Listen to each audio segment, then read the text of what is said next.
मेरी share market के प्रति दिलचस्पी तब शुरू हुई थी जब मैं सिर्फ 11 साल का था। यह सब मुझे किसी रोमांचक खेल जैसा लगता था, एक ऐसी दुनिया जहां नंबर ऊपर नीचे होते रहते हैं और जल्दी अमीर बनने का सपना दिखाते हैं। मैंने अपनी थोड़ी सी पॉकेट मनी से शुरुआत की, पूरी उम्मीद और इस ख्वाहिश के साथ कि मेरा पैसा रातों रात जादू की तरह बढ़ जाएगा। मेरी रणनीति, अगर आप उसे रणनीति कह भी लें, तो बहुत सीधी थी। जो चीज पॉपुलर है वही खरीदो, जो भी हॉट टिप्स सुनने को मिले उन्हें फॉलो करो और बस किस्मत के भरोसे रहो। मैं स्क्रीन पर टिकर सिंबल्स को देखते रहता था, हर छोटे मुनाफे पर दिल धड़कता और हर हल्के नुकसान पर मन बैठ जाता था। यह सच में भावनाओं का झूला था, जिसमें ज्यादा अटकलें थीं और असल समझ बहुत कम। अफसोस की बात है कि इस तरीके से मुझे मुनाफे से ज्यादा सीख मिली। मैंने वही गलतियां की जो ज्यादातर नए लोग करते हैं। मैंने ऐसी कंपनियों के शेयर खरीद लिए जिनके बारे में मुझे कुछ नहीं पता था, सिर्फ इसलिए कि उनके शेयर का भाव तेजी से बढ़ रहा था। जैसे ही बाजार में गिरावट आती, मैं घबरा कर बेच देता और फिर देखता कि वही शेयर बाद में सुधर जाते हैं। मैं जल्दी जल्दी मुनाफा कमाने के चक्कर में बार बार ट्रेड करता, सोचता कि यही सफलता की कुंजी है। यह चक्र हाइप में आकर ऊंचे दाम पर खरीदना और डर में आकर निचले दाम पर बेचना दर्दनाक था, लेकिन बहुत जरूरी सबक भी था। मुझे एहसास हुआ कि मैं शेयर बाजार को एक जुए की तरह देख रहा था और जुए में हमेशा घर ही जीतता है, वह खिलाड़ी नहीं जो सिर्फ किस्मत पर निर्भर करता है। कई बार ऐसी नाकामियों के बाद एक मोड़ आया। मैं थक चुका था, हार मानने की कगार पर था और मुझे लगने लगा कि शेयर बाजार आम आदमी के लिए बहुत जटिल और जोखिम भरा है। मेरी शुरुआती उत्सुकता अब मायूसी में बदल चुकी थी। मैंने थोड़ा पैसा खोया था, लेकिन उससे भी ज्यादा मेरा आत्मविश्वास डगमगा गया था। अब साफ हो गया था कि बिना किसी सही फ्रेमवर्क के, बिना किसी ढांचे के मैं बस जुआ ही खेल रहा हूँ। मुझे एक गाइड चाहिए थी, एक ऐसी सोच जो मुझे बाजार की अनिश्चित लहरों में तर्क और समझ के साथ चलना सिखाए, न कि सिर्फ भावनाओं और जोश में। इसी बेहतर रास्ते की तलाश में मुझे एक किताब मिली जिसने मेरे निवेश की सोच को पूरी तरह बदल दिया। यह ट्रायल और एरर का दौर भले ही महंगा था, लेकिन बेकार नहीं गया। इसने मुझे सिखाया कि क्या करना है। इसने मुझे भावनाओं से निवेश करने के खतरे और बिना अपनी सोच लगाए भीड़ का पीछा करने की गलतियां दिखाई। ये शुरुआती ठोकरें ही वो नींव बनी जिन पर मैं आगे मजबूत और टिकाऊ निवेश रणनीति बना सका।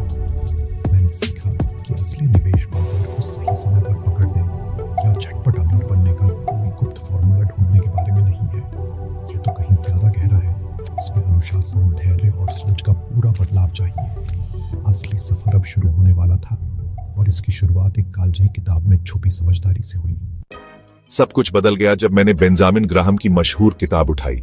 यह किताब जटिल चार्ट्स या जल्दी अमीर बनने के गुप्त तरीकों के बारे में नहीं थी, बल्कि यह निवेश के बारे में सोचने का गहरा तरीका सिखाती है।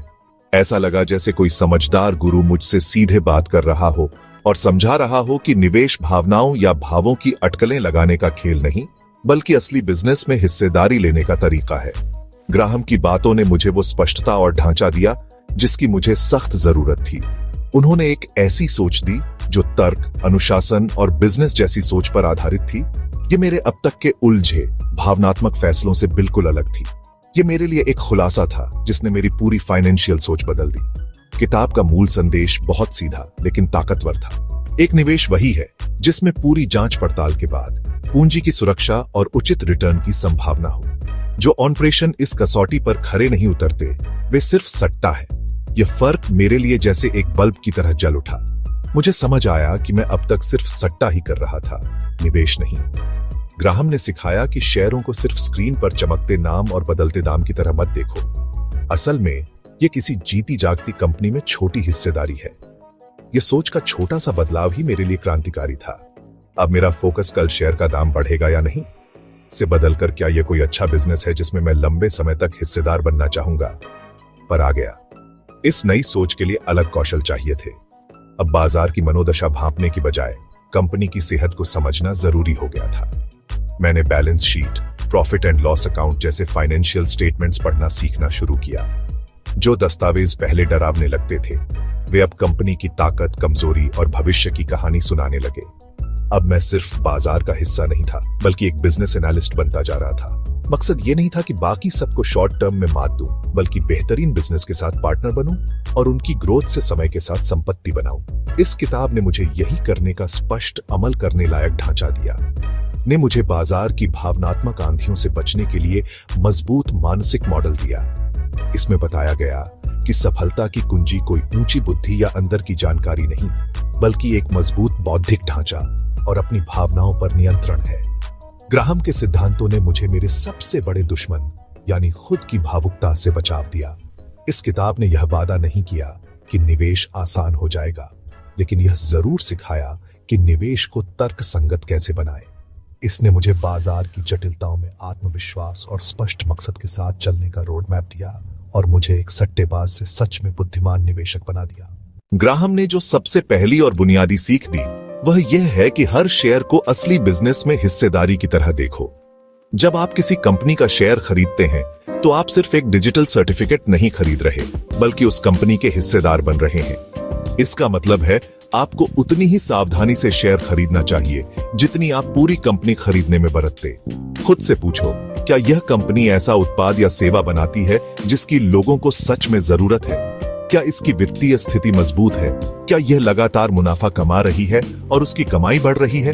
उदाहरण के लिए, सिर्फ किसी पॉपुलर टेक स्टॉक को खरीदने की बजाय उसकी बिजनेस मॉडल, प्रतिस्पर्धात्मक बढ़त और दीर्घकालिक संभावनाओं का अध्ययन करो, जैसे आप अपने मोहल्ले की कोई दुकान खरीद रहे हो। दूसरा स्तंभ है मिस्टर मार्केट का कॉन्सेप्ट समझना। ग्राहम ने बाजार को एक मूडी, कभी खुश तो कभी दुखी बिजनेस पार्टनर के रूप में पेश किया। कुछ दिन मिस्टर मार्केट बहुत उत्साहित होता है और आपके शेयर बहुत ऊंचे दाम पर खरीदने को तैयार रहता है। दूसरे दिन वह मायूस हो जाता है और अपने शेयर आपको बहुत सस्ते में बेचने को तैयार हो जाता है। एक समझदार निवेशक उसकी मनोदशा में बहता नहीं है। आपको उसकी खुशी में बेचने या घबराहट में खरीदने की जरूरत नहीं, बल्कि आप उसकी भावनाओं का फायदा उठा सकते हैं। आप उसकी रोज की पेशकश को अनदेखा कर सकते हैं, लेकिन जब उसकी निराशा की वजह से किसी बेहतरीन कंपनी का शेयर उसकी असली कीमत से बहुत कम मिल रहा हो तो वह मौका पकड़ लेना चाहिए। यह सोच आपको भावनात्मक फैसलों से बचाती है। तीसरा और शायद सबसे अहम स्तंभ है मार्जिन ऑफ सेफ्टी, यानी सुरक्षा का अंतर। आसान भाषा में कहें तो किसी शेयर को उसकी असली कीमत से काफी कम पर खरीदना। इसे ऐसे समझिए जैसे आप कोई पुल बना रहे हैं। अगर गणना के हिसाब से पुल को 10 टन वजन सहना है तो आप उसे 15 या 20 टन के लिए बनाते हैं। वही अतिरिक्त क्षमता आपकी सुरक्षा है। निवेश में अगर आपके विश्लेषण से किसी कंपनी का शेयर 100 रुपये का है तो आपको उसे 60 या 70 रुपये पर खरीदने की कोशिश करनी चाहिए। यह छूट आपकी गलतियों, अनदेखी समस्याओं या बाजार की गिरावट से बचाव देती है।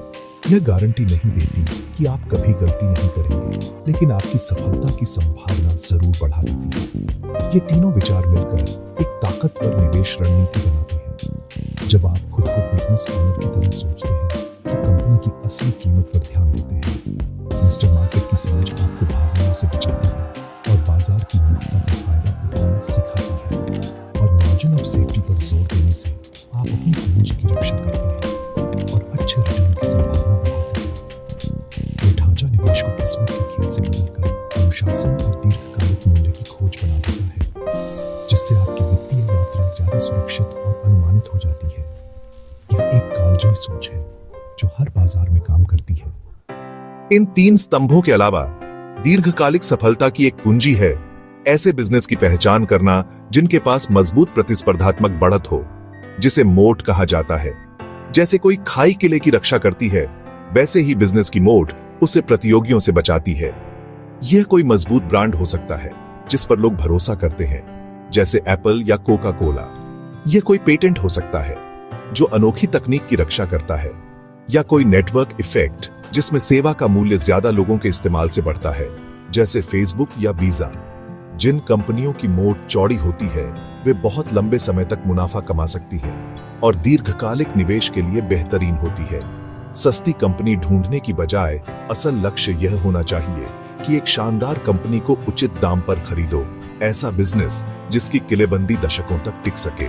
बेशक सबसे मजबूत किले को भी अच्छे शासक की जरूरत होती है। इसी वजह से कंपनी के प्रबंधन की गुणवत्ता को जांचना बहुत जरूरी है। अच्छे नेता असली मालिक की तरह सोचते हैं। वे शेयरधारकों के प्रति ईमानदार होते हैं, पूंजी का कुशलता से इस्तेमाल करते हैं और अल्पकालिक शेयर भाव की चिंता छोड़कर दीर्घकालिक मूल्य निर्माण पर ध्यान देते हैं। आपको ऐसे प्रबंधन की तलाश करनी चाहिए जो अपनी बातों में पारदर्शी हो और जिनका फैसला लेने का रिकॉर्ड अच्छा हो। सालाना रिपोर्ट और शेयरधारकों को लिखे गए पत्र पढ़ना उनके सोचने के तरीके को समझने में मदद करता है। एक बेहतरीन बिजनेस भी अगर कमजोर प्रबंधन के हाथ में चला जाए तो जल्दी ही खराब निवेश बन सकता है।